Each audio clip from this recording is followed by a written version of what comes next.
Hello dear student and friends. मैं हूं JP Singh. आज मैं बातचीत करने वाला हूं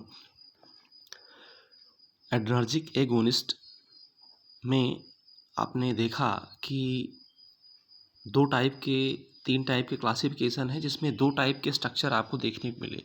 एक पहला ऐसा स्ट्रक्चर जिसमें आपको देखने को मिला बीटा फिनाइल इथाइल अमाइन और दूसरा इमिडाजोलिन।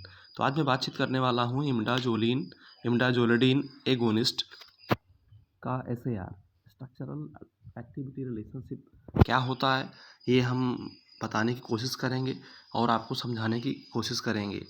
चलिए आइए बातचीत करते हैं। जो इमिडाजोलिन एगोनिस्ट है उसमें हम देख पा रहे हैं कि उसमें हम एक बार देखेंगे।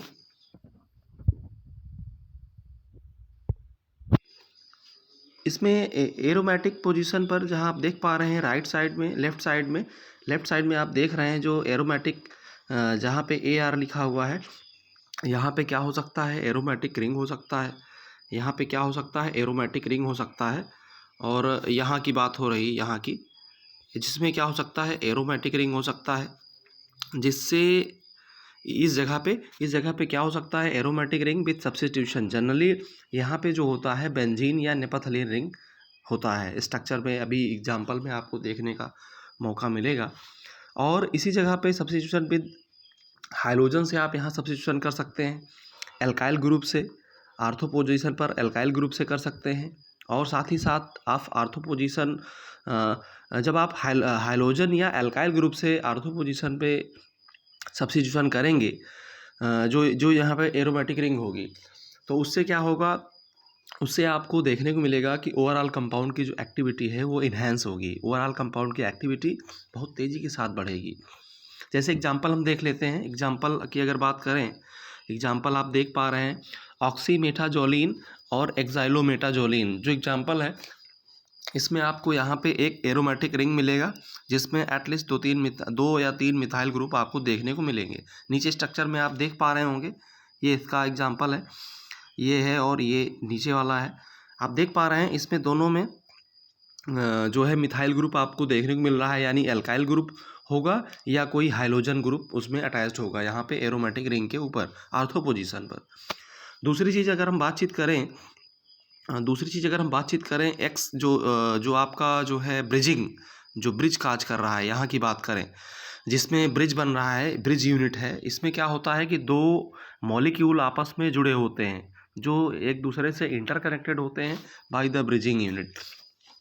जिसमें यहाँ पे क्या हो सकता है, सब्स्टिट्यूशन अमीनो ग्रुप से हो सकता है, मिथाइलिन से हो सकता है, ईथर से हो सकता है। जनरली नीचे आप स्ट्रक्चर में देख पा रहे हैं मिथाइलिन ग्रुप आपको जैसे एक्साइलोमेटाजोलिन की बात करें तो यहाँ पे आप देख पा रहे हैं, यहाँ की बात करें ब्रिज में जो है बीच में आप देख पा रहे हैं यहाँ पे मिथाइलिन ग्रुप प्रेजेंट है। तो ये क्या है, जो दोनों रिंग हैं इमिडाजोलिन और जो आपका बेंजीन रिंग है उसको जोड़ने का काम कर रहा है, यानी इसीलिए इसको क्या कहते हैं, ब्रिजिंग यूनिट। और दूसरी चीज़ जो ये रिंग आप देख पा रहे हैं, ये साथ में ही इसको हम क्या बोलते हैं, इमिडाजोलिन रिंग, जिसमें क्या होता है, essential for activity. Overall compound की इससे बहुत तेज़ी के साथ एक्टिविटी बढ़ती है, जिससे क्या होता है, ओवरऑल कंपाउंड की एफिनिटी बढ़ती है। उससे क्या होता है, उसकी बाइंडिंग एफिनिटी बढ़ती है। किसी भी पोजीशन में अगर आप इमिडाजोलिन रिंग को रिमूव करते हैं तो आपके ओवरऑल कंपाउंड की जो एक्टिविटी है वो तेज़ी के साथ जो है डिक्रीज करती है।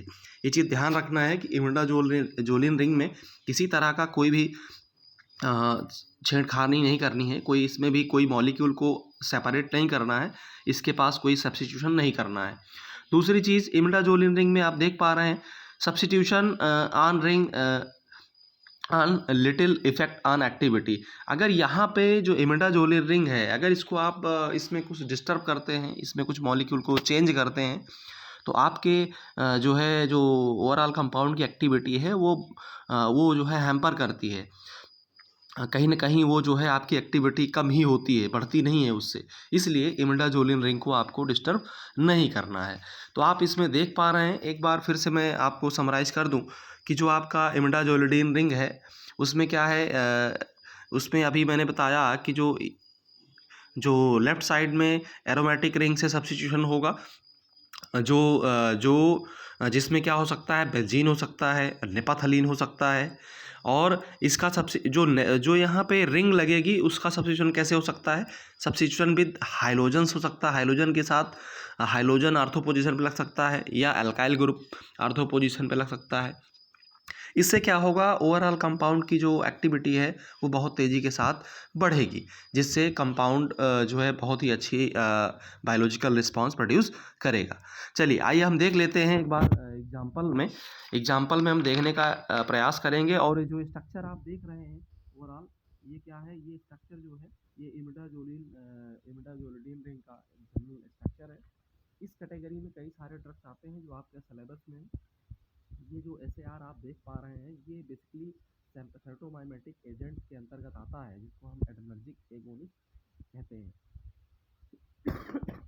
इसमें आप देख पा रहे हैं कि एक्साइलोमेटाजोलिन जो है, इसमें आप देख रहे हैं जैसा अभी SAR में आपने पढ़ा कि इसमें आपको देखने का मौका मिल रहा है कि एक बेंजीन रिंग और इमिडाजोलिन रिंग मिथाइलिन मॉलिक्यूल के साथ कैसे अटैच्ड हो रहा है, ये आपको एक्साइलोमेटाजोलिन में देखने को मिलता है। दूसरा एग्जांपल, और दूसरा आप एक बार और देख सकते हैं कि जो बेंजीन रिंग है उसके मेटा पोजीशन पे कैसे सब्स्टिट्यूशन हो रहा है, वो भी आपको देखने को मिल रहा है।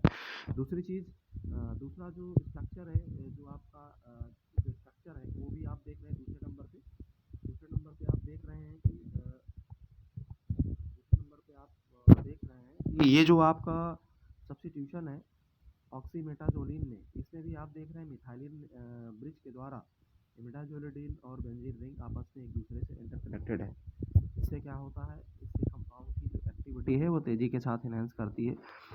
और अगला एग्जांपल आप देख पा रहे होंगे, अगला एग्जांपल जो है वो देख रहे हैं नेपाथलीन है। नेपाथलीन में आप देख रहे हैं ये जो नेप्थाजोलिन है, नेप्थाजोलिन में क्या है, एक नेप्थालीन रिंग है, एक इमिडाजोलिन रिंग है, जो मिथाइलिन ब्रिज के द्वारा एक दूसरे से इंटरकनेक्टेड है।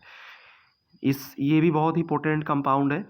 और दूसरा आप देख रहे हैं नीचे की तरफ क्लोनिडीन, एक कंपाउंड है जिसमें देख रहे हैं कि आर्थो पोजीशन में, इसके आर्थो पोजीशन में जो बेंजीन रिंग है उसके आर्थो पोजीशन में देखिए आपको Cl यानी क्लोरो ग्रुप से यहाँ पे सब्स्टिट्यूशन किया गया है।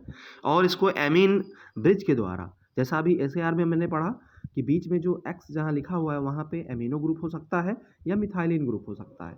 तो क्लोरिडीन में आपको देखने को मिल रहा है यहाँ पे NH ग्रुप है। NH ग्रुप जो है इमिडाजोलिन और ये जो आपका बेंजीन रिंग है इसको एक दूसरे से इंटरकनेक्टेड कर रहा है, और इससे कंपाउंड की जो है एक्टिविटी इनहेंस होती है। इसका एग्जांपल क्या है, क्लोनिडीन। दूसरा क्या है, दूसरा आप देख पा रहे हैं, दूसरा जो है लॉफिसिडीन। लॉफिसिडीन में आप देख रहे हैं कि जो आपका लेफ्ट साइड में बेंजीन रिंग है, बेंजीन रिंग में आप देखेंगे कि जो क्लोरो से सब्स्टिट्यूशन हो रहा है, आर्थो पोजीशन पे क्या हो रहा है, क्लोरो से सब्स्टिट्यूशन हो रहा है।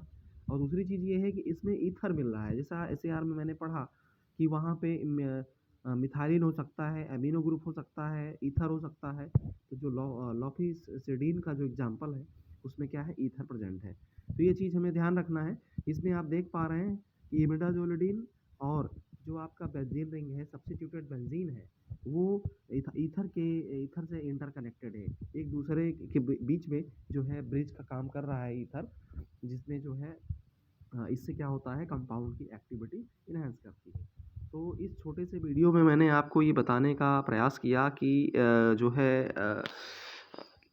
इसकी एक्टिविटी, जो आपका सिम्पथोमाइमेटिक एजेंट्स है उसमें जो है 2-3 टाइप के क्लासिफिकेशन हमने लास्ट लेक्चर में पढ़ा था, जिसमें हमने पढ़ा डायरेक्ट एक्टिंग, इनडायरेक्ट एक्टिंग और mixed acting drugs. Direct acting में आपने देखा होगा कि जो है अल्फा सेलेक्टिव है और बीटा सेलेक्टिव है।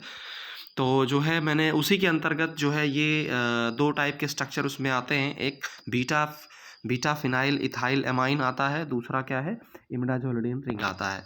तो अभी मैंने चर्चा किया इमिडाजोलिन रिंग के विषय में, और नेक्स्ट अगले वीडियो में हम चर्चा करेंगे आपसे बीटा फिनाइल इथाइल एमाइन के विषय में।